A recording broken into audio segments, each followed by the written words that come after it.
Ako si Danizel Lopez at narito ang mga napapanahong balita.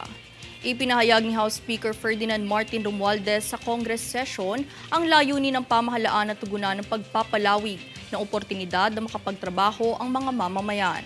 Ayon sa kanya, ang pagsasabatas ng Batas Republika bilang 1201 ukol sa pagprotekta ng mga buwis laban sa scam kasama ng Trabaho para sa Bayan Act ay kanilang inaasahang mahikayat ang mga investors na maghandog ng karagdagang trabaho. Dagdag pa rito, ang lahat ng mga batas na ninais ni PBBM ay pasado na anya sa Kongreso. Isinadi Romualdez na nakikiisa ang buong Kongreso sa hangarin ng Pangulo na maisakatuparan ang pagsasabatas ukol sa kaunlaran ng sektor sa agrikultura, maritime security, digitalization, maging ng ekonomiya ng bansa.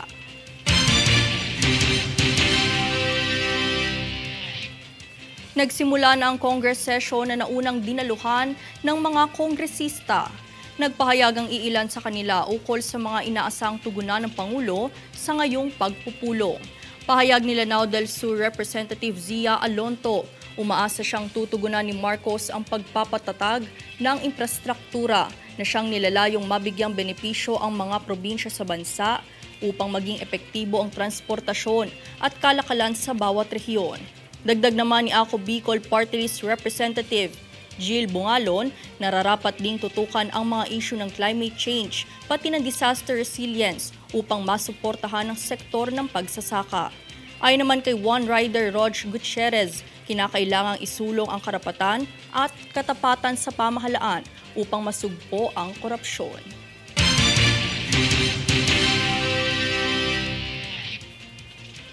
Bilang paghahanda naman sa SONA ay nagtalaga ng mga tauhan ng Philippine Coast Guard o PCG K94 sa Batasan Hills, Quezon City. Ito ay upang dagdagan ang seguridad at kaligtasan sa lugar para sa publiko at mga opisyal na dadalo sa nasabing kaganapan. Samantala ay inaasahan naman ang matagumpay na pagsasagawa ng SONA ngayong 2024.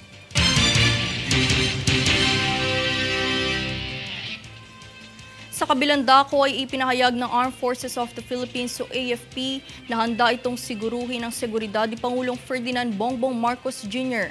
para sa kanyang SONA sa kabila ng walang pagbabantang nagaganap. Ayon kay AFP spokesperson Colonel Francel Padilla, sa pakikipagtulungan ng PNP, handa ang sandatahan na magtalaga ng karagdagang tauhan upang mas mapaigting ang seguridad. Dagdag pa ni Padilla, patuloy ding babantayan ng AFP ang kapayapaan at kaayusan hindi lamang sa batasang pambansa sa Quezon City kung saan nakatakdang ganapin ang SONA mamaya, kung hindi pati na rin sa mga lugar sa Kamaynilaan.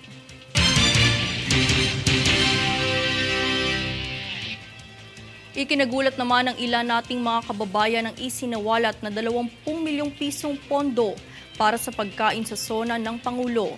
Sentimiento ng karamihan, masyadong malaki ang inilaang budget para sa nasabing kaganapan.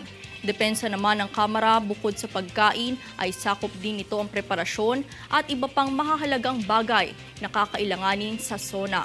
Ayon kay House Secretary Reginald Velasco, bukod sa mga opisyal ng gobyerno at kumpirmadong dadalo, kasama din sa pinaglaan ng budget ay ang mga empleyado ng Kongreso at mga security personnel. Dagdag pa niya ang 20 milyon pesos ay estimate lamang at tiniyak na bawat pisong ginasta ay masusing pinag-aaralan. Pakinggan ang sentimiento ng ating mga kababayan. Grabe laki naman nun. Ang hirap nga eh. Tapos yun lang, SONA lang eh. Gastusan nila ng ganun kalaki. 20 million? Dapat ipakain na lang nila sa mahihirap yan. Dapat yun ang gastusan nila, hindi yung... Yan mga yan... Lalo na 20 million? Grabe. Malaking pera yun. Dapat po pinamigil lang po sa mga mahihirap po dahil po yun nga po wala po silang makain and mahirap din pong mamalimos po. So, maraki po. So, malaki. Ano dapat yung gawin natin dun sa 20 million na yun? Dapat ba ibigay na lang sa mahihirap? Opo. Ano yun? Dapat yung siguro kahit mga 5 million o kahit nga mga 2 milyon lang, okay na sa budget ng ni Pangulong Marcos kasi yung matitira, pamigay sa mga taong nangangailangan. Lalo yung mga apektado ng mga bagyo. Okay. Kami ang boses ng pagbabago. Ako si Danizel Lopez at ito ang News Focus.